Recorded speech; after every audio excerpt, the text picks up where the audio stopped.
Nous devons stopper ce massacre parce que aujourd'hui, sous prétexte, je dis bien sous prétexte de sortir des otages, Netanyahou fait exécuter tous les jours une centaine de Palestiniens qui ne sont même pas liés au Hamas. Donc je suis désolé, mais ce sont des exécutions, ce sont des méthodes de nazis, quoi. Ce sont des mots très très forts que vous employez, on ne peut pas quand même ne pas revenir dessus, des méthodes de nazis. Guillaume Ancel, ils vous appartiennent ces mots, mais néanmoins ils sont très forts.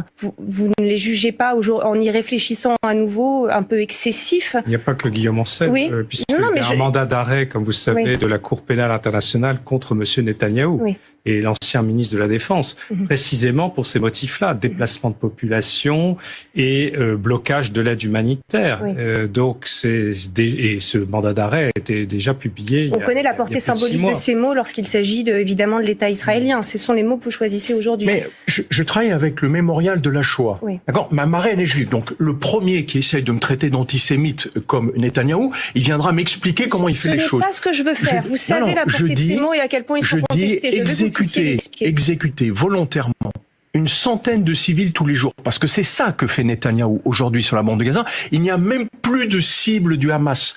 C'est des bombardements. Aujourd'hui, on tourne entre 100 et 150 bombardements par jour sur la bande de Gaza. Il n'y a pas de cible militaire. Les militaires israéliens essayent de convaincre Netanyahou d'arrêter cette boucherie, et lui leur répond, je pense à Yair Golan, qui est quand même le patron de la gauche israélienne, qui est un ancien général, il le traite d'antisémite. Mais enfin, voilà, il a débordé complètement, et je suis désolé, ce qu'il fait aujourd'hui, c'est une méthode de nazi d'aller exécuter des gens qui n'ont aucun rapport avec la prise d'otage.